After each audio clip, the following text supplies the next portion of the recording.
શું પ્રાથમિક દ્રષ્ટિકોણથી શું માનવું છે કે ક્યાં ચૂક રહી ગઈ?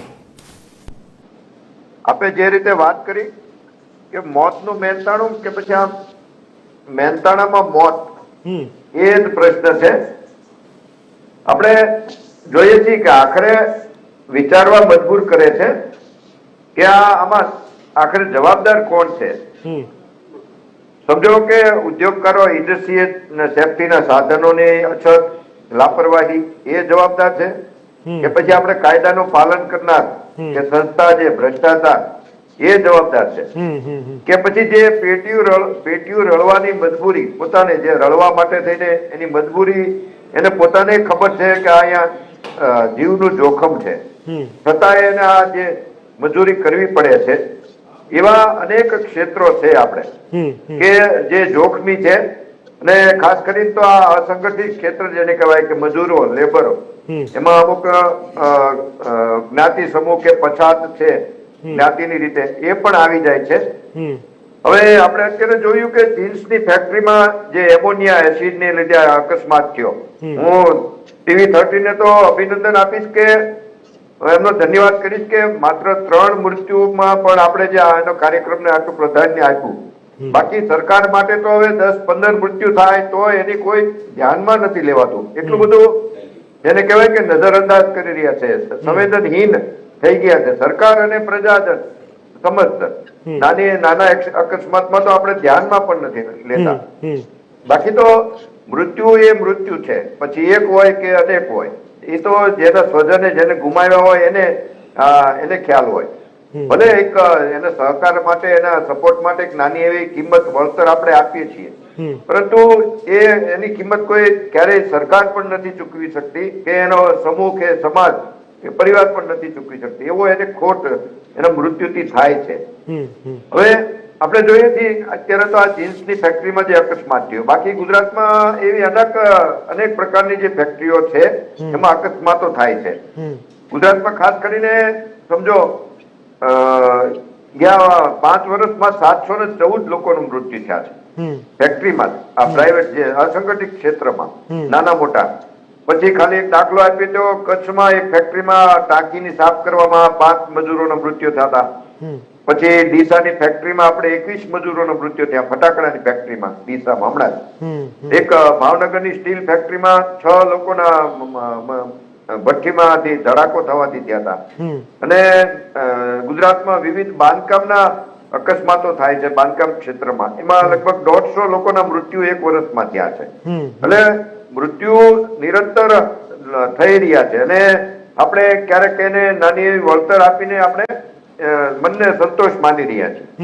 પરંતુ આ શા માટે થાય છે એ વિચારવાનો મુદ્દો છે, કેમ કે આ તો નિરંતર થઈ રહ્યું છે અને ક્યારેય અટકતું નથી. અને આપણે તો જાણે ભૂલવાની આદત થઈ ગઈ છે, એ પ્રકારનું થઈ ગયું છે. એક અકસ્માત થાય એટલે બીજું. આપણે સૌથી મોટી દુર્ઘટના ભોપાલ દુર્ઘટના થઈ હતી, હવે એનું તો આપણને ખબર છે, એની કોઈ સજા થઈ, જવાબદારી કોને લીધી કે કોને જવાબદાર ગણવામાં આવ્યા, TRP નું જોયું, તક્ષશિલાનું જોયું, એવા અનેક બાબતો છે અને નિરંતર સમયે આવા અકસ્માતો બનતા રહે છે. હવે વાત કરીએ તો તમારી પાસે પણ આવું છું, લોકો પર તાત્કાલિક કાર્યવાહી થાય, બાકીના મજૂરો જોડે પણ એક વ્યવસ્થિત રીતે ટ્રીટમેન્ટ મળે, એ માટે શું પગલાં ઉઠાવવા જોઈએ છીએ? હલો, હાજી જણાવશો. આપણે જોઈએ છીએ કે જે કઈ રિસ્ક છે, આ જીવનનું રિસ્ક છે, એ પ્રકારના કામમાં કોન્ટ્રાક્ટ પદ્ધતિ બંધ કરવી જોઈએ. કેમ કે એમાં તો સરકાર પોતે જ જવાબદારીમાંથી જાણે છટકવા માંગતી હોય, એમાં કોન્ટ્રાક્ટરોને આપે છે અને એક તો ભોગ બનનારનો જીવ જાય છે, ઉપરથી એને કોઈ વળતર જે મળવું જોઈએ એ પણ મળતું નથી. એટલે ખાસ એ સરકારે એમાં પણ વિચારવું જોઈએ. અને આના પાછળ જ મજબૂરી તો છે જ મજૂર લોકોની, પરંતુ ક્યાંક ને ક્યાંક સરકાર પણ ભ્રષ્ટાચારનો જે વિષય છે એમાં પણ છે. અને ફેક્ટરીઝમાં જે અકસ્માતો થાય છે એમાં જે કાયદાઓ છે સજાના, જે કાંઈ એમાં ક્યાંક ત્રુટીઓ છે, એમાં પણ વચલા રસ્તા થાય છે ભ્રષ્ટાચારથી અને આરોપીઓ છટકી જાય છે. આપણે જોઈએ છીએ કે લગભગ ક્યાંય માલિક કે પછી સરકારી કર્મચારી જે ઇન્સ્પેક્શનમાં ગયા હોય, આવી રિસ્કી જે કામ હોય ફેક્ટરી, એમાં એ કોઈ ભોગ નથી બન્યા ક્યારેય. મજૂરો જ ભોગ બને છે, માલિક રેર કેસમાં જ બને છે, અને કોઈ અધિકારી પણ કોઈ દિવસ જતા નથી. કારણ કે અમે જોયું છે, અધિકારી ટેબલ ઉપર જ તે એનઓસી આપે છે, બને ત્યાં સુધી જતા નથી. અને એક કડવું સત્ય છે ભ્રષ્ટાચારનું, બધા જ બાબતના ફિક્સ ભાવ છે, અને એનઓસી રિન્યુ કરવાનું હોય જે એનું એ પણ એના ફિક્સ ભાવ હોય છે.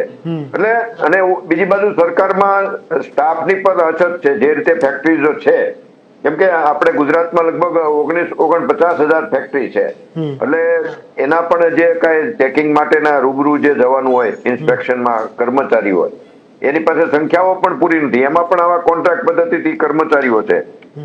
મને પોતાને અનુભવ છે, ઘણા સમય પહેલા એક્સપ્લોઝીવમાં એક ફેક્ટરીમાં તે પેલા નાગપુરથી આવતા ચેકિંગ માટે એક્સપ્લોઝીવના લાયસન્સમાં, પછી એનું બરોડા એનું હેડ ઓફિસ હતી. એ મેઇન ફેક્ટરી 80 કિલોમીટર દૂર હતી, અને 80 કિલોમીટર દૂર બેઠા બેઠા એનઓસી આપ્યું હતું જિલ્લાના સેન્ટરમાં. એ જ પ્રકારનું આ એક આખી સિસ્ટમ છે કે જેને ભ્રષ્ટાચારે કોરી ખાધો છે એમ કહી તો ચાલે. અને બીજી બાજુ હમણાં તો એક જેને કહેવાય ને કે સરકારે હમણાં એક આઈએએસ અધિકારીને ઘરે બેસાડ્યા, પણ ક્યારે બેસાડ્યા? એમને રિટાયર્ડ થવામાં 1 મહિનાની વાર હતી ત્યારે. એટલે આ તો હાસ્યાસ્પદ કહેવાય કે એમને રિટાયર્ડ થવાની 1 મહિનાની વાર હતી ત્યારે સરકારને ખ્યાલ આવ્યો કે અનેક પ્રકારના ભ્રષ્ટાચારમાં કનેક્ટેડ છે. તો પછી એમનો તપાસ થવી જોઈએ, ક્યાં ક્યાં જવાબદાર છે, દેશને ક્યાં નુકસાન કર્યું છે, આ પ્રકારના કયા ડિપાર્ટમેન્ટમાં એમણે નુકસાન કર્યું છે, એવી કોઈ તપાસ નથી થતી. એસઆઈટી આવા અકસ્માતોમાં એસઆઈટી બને છે, પરંતુ એના પરિણામ આવ્યા હોય એવું આપણે ક્યાંય જોયું નથી. એટલે ભ્રષ્ટાચાર એ મૂળભૂત હિસ્સો છે જેના લીધે આવા બનાવો બની રહ્યા છે.